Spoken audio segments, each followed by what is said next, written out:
warahmatullahi wabarakatuh. Selamat pagi anak-anak semuanya. Masih semangat ya hari ini ya? Iya, masih pagi harus semangat ya. Tapi sebelum kita memulai pelajaran kita hari ini, alangkah lebih baiknya kita berdoa dulu supaya ilmu yang kita dapat hari ini bisa bermanfaat dan berkah. Berdoa mulai.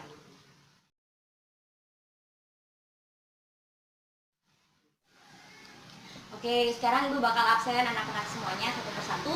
Nanti Ibu panggil namanya, bilang hadir ya, yang keras suaranya. Oke, yang pertama Cindy. Hadir. Agung. Hadir, Bu. Nila. Iya, hadir, Bu.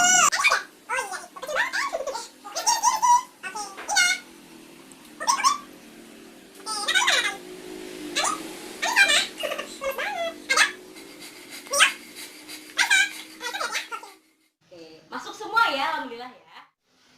Oke, jadi tujuan belajar kita pada hari ini adalah untuk mempelajari tentang energi alternatif. Tapi sebelumnya, Ibu mau tanya nih sama anak-anak, masih ingat apa enggak tentang materi yang kemarin? Ayo, yang tahu angkat tangan. Ibu mau tahu dong, ini siapa yang belajar, siapa yang masih ingat pelajarannya, yuk angkat tangan yuk. Saya. Nah, itu Cindy. Ayo Cindy, gimana sih? Tentang sumber daya alam. Oke, benar banget. Jadi kita kemarin sudah belajar tentang sumber daya alam yang bisa diperbarui dan juga yang tidak dapat diperbarui. Sekarang kita belajar tentang energi alternatif. Teman-teman udah pada tahu belum kira-kira energi alternatif itu apa gitu? Udah ada gambaran belum? Belum ya? Jadi sepakat hari ini harus konsentrasi mendengarkan Ibu menjelaskan materi pada hari ini. Oke, sekarang perhatikan di belakang ini. Ibu udah kasih PowerPoint di sini yang ada tulisannya ya. Jadi tentang energi alternatif. Jadi anak-anak, energi alternatif ini adalah energi yang dapat menggantikan sumber energi dari bahan bakar yang berasal dari fosil. Oke? Coba dibaca dulu. Baca, dicermati dulu. Jadi ini bisa untuk menggantikan ya. Karena sumber energi seperti yang terbuat dari batu bara, terbuat dari minyak, itu pasti akan habis. Ya kan, di materi sebelumnya masih ingat kan? Iya, akan habis. Maka harus ada alternatifnya, harus ada penggantinya. Oke, sampai sini paham ya? Nah, pertanyaannya Ibu mau tanya nih. Fosil. Anak-anak tahu fosil nggak? Nggak ada yang tahu ya? Oke, jadi fosil ini adalah jasad makhluk hidup yang terkubur di dalam tanah yang sudah berjuta-juta tahun. Jadi udah lama banget. Bukan hanya seminggu, 2 minggu, setahun, 2 tahun, tapi sudah berjuta-juta. Dan energi alternatif ini itu memanfaatkan sumber energi yang berada di bumi dan itu tidak pernah habis. Jadi yang tidak pernah habis ya. Jadi kan kalau misalnya kayak batu bara bisa habis, minyak bumi bisa habis. Memanfaatkan sumber energi yang tidak akan habis di alam. Sekarang kita lanjut ya. Oke, ternyata macam-macam energi alternatif yang pertama adalah matahari. Semua pasti tahu matahari kan? Ada pagi, ada siang, ada malam. Matahari dari terbit sampai tenggelam. Selain digunakan matahari ini untuk menjemur baju, untuk dede, untuk berjemur kan ya pasti butuh sinar matahari.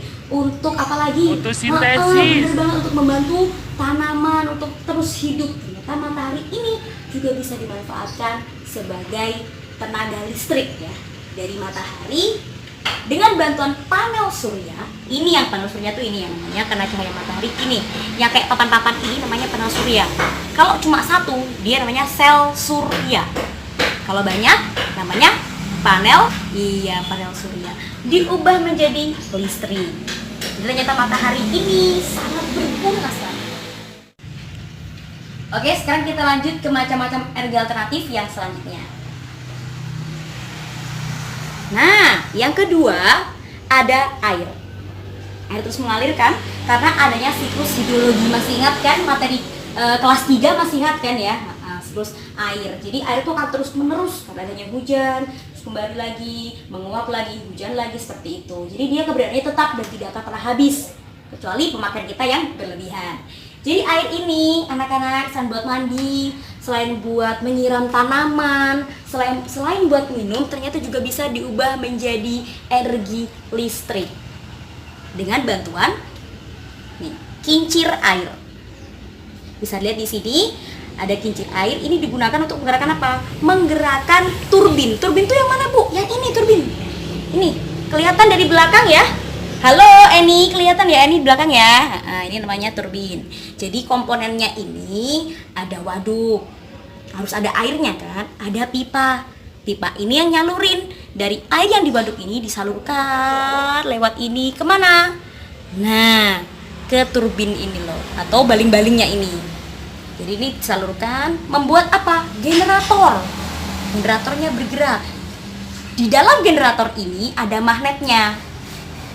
Ya, di dalam generator ini ada magnetnya yang membuat apa? Membuat adanya aliran listrik yang disalurkan dengan jalur transmisi. Pasti udah pernah lihat tiang-tiang kayak gini ya, tiang listrik, tower-tower kayak gini. Nah, itu dari situ semuanya seperti itu. Paham semuanya sampai sini? Ada yang mau tanya? Nggak ada? Berarti Ibu ambil kesimpulan kalau kalian paham ya tentang air.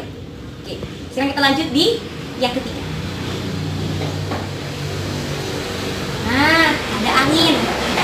Tahu angin semuanya? Pernah merasakan adanya angin yang berhembus, yang bikin ngantuk sepoi-sepoi gitu lah. Kalau aku ngantuk ya di belakang ya. Yang belakang udah nggak kondusif. Ini ayo kita tepuk semangat dulu biar semangat semuanya. Ayo, tepuk semangat. Semangat. Nah, gitu harus semangat ya. Masih pagi loh. Udah nggak, ini pikirannya udah mau istirahat aja ya. Bentar, sabar ibu bapak-bapak. Sekarang kita lanjut ke angin. Angin ini, ayo. Sebelumnya ibu mau tanya nih, udah ada yang pernah lihat kincir angin kayak gini? Bu, saya. Iya? Di mana pernah lihatnya? Di TV, TV. Iya, bener banget. Ini namanya kincir angin. Ini dimanfaatkan untuk apa? Nih, mengubah dari angin tadi menjadi energi listrik, ya. Lewat apa? Sama, dia punya baling-baling ini. Ini kalau kena angin dia akan bergerak. Dia akan bergerak berputar. Nah, itu buat apa? Buat ini loh, menggerakkan generator. Sama-sama punya generator ini. Biar kelihatan generatornya tuh di mana sih, Bu? Di belakangnya sini, Nak. Bukan di depan, belakang. Bukan depan atau di samping, tapi di belakang. Nah, ini nanti kesambung ke bawah, ada kabel-kabelnya, ada jalur transmisi seperti yang sebelumnya tadi.